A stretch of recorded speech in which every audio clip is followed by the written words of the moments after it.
I have researched heavily on the history of knots and how they've made their way into modern life. Today, the three knots used most often are bowline, cleat-hitch, and half-hitch. Now I will demonstrate how these knots are tied. There is a common riddle to make tying this knot easier. To tie this knot, first make a loop near the end of the rope, which will act as the rabbit's hole.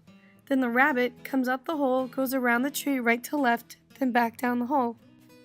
The typical use for bowline knots are to make a fixed loop on ends of a line.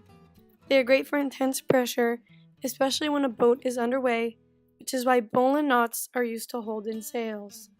The bowline knot is used for mooring boats as well as towing them. Bowline knots are the most commonly used knots in boating. So for some reason you were trying to extend the length of line, or if you were trying to secure two things, now you get two pieces that are totally secure. Mm-hmm. Here are some examples of where bowlines are being used right now. The lines that are holding the jib sail, those are bowline knots. Sail up there, you see that it goes through the ring.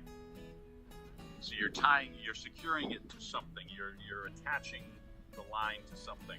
Is that the one you learned first? That's the one you learn first, the one that everybody should know. It is crucial for one to learn how to tie a bowline knot when they step foot on a boat or become a sailor themselves. Next is the half hitch. Go over the line and go back over where you started. Loop it back through there again. Most of the time you tie it twice just to make sure. And the half hitch easily comes undone. Half hitches are easy to adjust. Here, my dad will show you where he uses half hitches on his boat.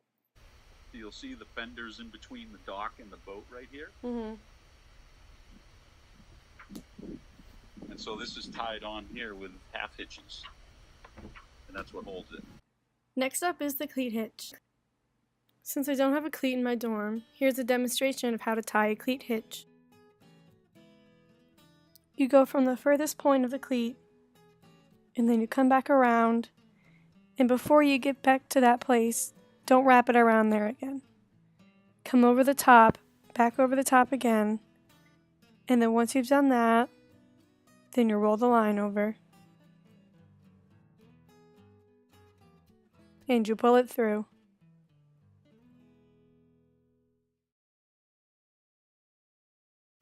The reason you don't start on the other side is because the rope would lose all of its tension and potentially come undone. That's whenever you're tying up. Like right now, I'll show you. Whenever you're at a dock or tying your dinghy up to your boat, you'd use a cleat hitch. The cleats are either on your boat or on a dock. Thank you to my dad, Jim, for helping me learn more about knots and their uses. Now I hope you all understand the importance of these knots and how to tie them. Thank you for watching, and happy sailing!